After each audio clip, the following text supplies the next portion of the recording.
Tlaxcaltecas contra samuráis. Esta épica batalla alguna vez tuvo lugar. Bienvenidos a un episodio más de Chismecito Histórico. Mi nombre es Gus Castañeda. El día de hoy veremos cuándo, dónde, por qué y quién ganó entre estos grandes contendientes. Tlaxcaltecas contra samuráis.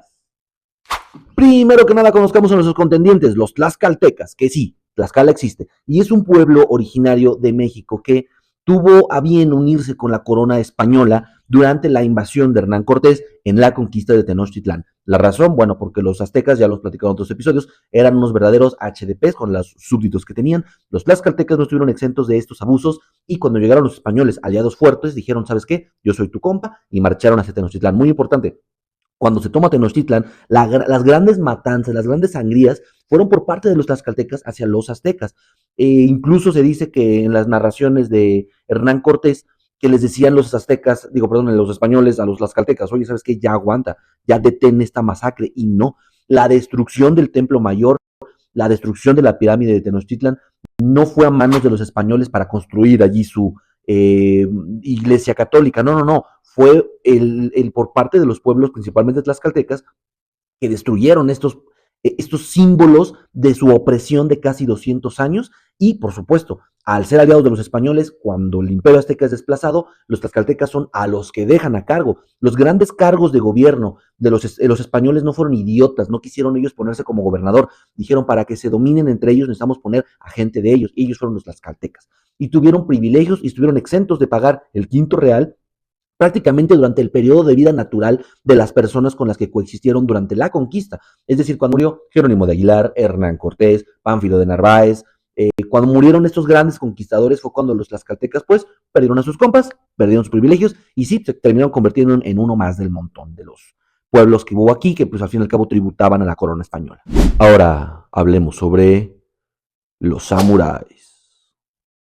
Los samuráis no eran guerreros, era una clase social, era una persona con un título nobiliario. Claro, por supuesto, había guerreros que se conocían como ashigarus, los samuráis eran ashigarus, seguían el bushido, el camino del guerrero. Sin embargo, un ashigaru, un bushi, un guerrero, no era un samurái, sino tenía un apellido, un estipendio, un castillo, sirvientes, concubinas, etcétera, etcétera. Entonces, los samuráis eran, y vamos a la analogía, como los caballeros que tenemos en Europa, estos personajes que tenían entrenamiento militar, por supuesto que sí, que eran mucho más letales que pues una bola de campesinos con una horquilla o con una lanza. Obviamente un caballero, un samurái, tiene entrenamiento desde los 6 años en arco, en equitación, en esgrima, en el uso de varias armas y en estrategias militares. Y pues, no sé, probablemente no todos, obviamente, pero algunos sabían leer y escribir, lo cual ya los hacía guerreros mucho más efectivos en el campo de batalla y normalmente estaban a cargo de ejércitos, a cargo de un grupo de guerreros. Los samuráis entonces como tal combatieron con los tlaxcaltecas. Miren, la realidad es que es muy probable que no, pero vamos a explicar cómo se encontraron estos dos tipos de guerreros tan letales que están a un mar de distancia. Durante el periodo colonial, España saqueó la riqueza de estas tierras, dejando a los pobres indígenas en la miseria y quitándoles el oro y la plata. Bueno, no fue así. Ya lo he platicado en otros videos, y España realmente sí hubo un saqueo, no fue un paro el que nos hicieron los españoles. Sin embargo, mucha de la riqueza se quedó aquí en América y lo podemos ver en nuestra arquitectura, en nuestras ciudades como Querétaro, Puebla, como Guadalajara, como el mismo centro histórico de la Ciudad de México. Y esta ruta comercial que se abre con los barcos españoles lleva a la generación de este galeón de Manila, que es un barco que va de Acapulco hasta Manila, que en las Filipinas, y llevaba y traía mercancías de ambos lados del mundo. Esto era un negociazo. Se dice que una persona podía salir de Manila y llegar a Acapulco y salía, por ejemplo, con 10 pesos en mercancía. Aquí lo multiplicaba hasta en un 300%. Entonces, muchas personas en un solo viaje se hacían millonarias y ya no repetían el viaje de vuelta. Se quedaban millonarios aquí en Nueva España. Y quienes salían de aquí y se iban hacia Manila, misma situación. Multiplicaban por 300 sus ganancias y se quedaban a vivir en Filipinas. Muchos españoles se fueron a Filipinas, por eso hay una gran conexión entre el mundo novohispano y las Filipinas. Sin embargo, esta ruta comercial estaba siendo acosada constantemente. ¿Por quién? Por piratas.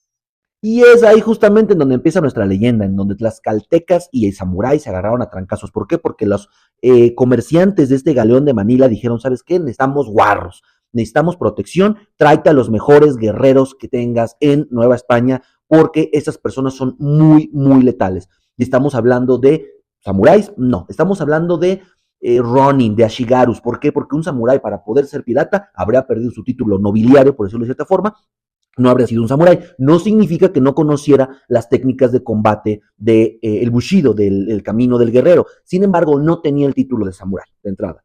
Por un lado. Por otro lado, eran piratas. Los piratas saqueaban, robaban, comerciaban con él, con ese robo. Sin embargo, no lo hacían katana en mano. Sí, probablemente tenían katana en mano, pero vamos a ser sinceros, con la invención de la pólvora y el acero, muy probablemente los atacantes del galeón de Manila no lucían de esta manera.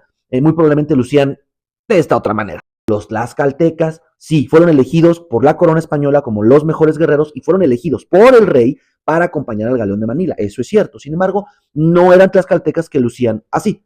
Vamos, ya con la invención de la pólvora de siglos antes y que los tlaxcaltecas habían sido de cierta manera también conquistados por la tecnología y la modernidad del combate europeo, muy probablemente pues no se fueron con el macahuitl, no se fueron con el atl, ¿saben? Ya llevaban tanto una pistola de mano muy probablemente como acero, no tanto pedernal. Entonces, los tlaxcaltecas que se subieron a estos barcos de protección, esas escoltas, y se agarraron a trancazos con piratas, muy seguramente fueron fantásticamente valientes y fueron combates muy aguerridos que tuvieron muchísimos encuentros que probablemente pasaron a la historia, pero no lucían tal vez como el imaginario colectivo nos lo ha contado. Entonces, ¿se agarraron a trancazos a muertes tlaxcaltecas? No, se agarraron a trancazos personas originarias de Tlaxcala con tácticas de combate europea con guerreros orientales, principalmente coreanos, chinos y japoneses, que tenían técnicas de combate orientales, lo cual es un increíble choque cultural. Si me preguntan ustedes, ya quiero ver una película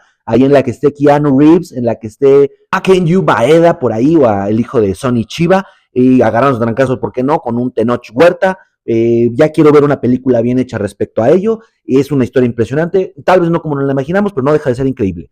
Muchas gracias por ver este video, déjame un like, comparte, campanita en YouTube. Espero verte pronto en un episodio más de Chismecito Histórico.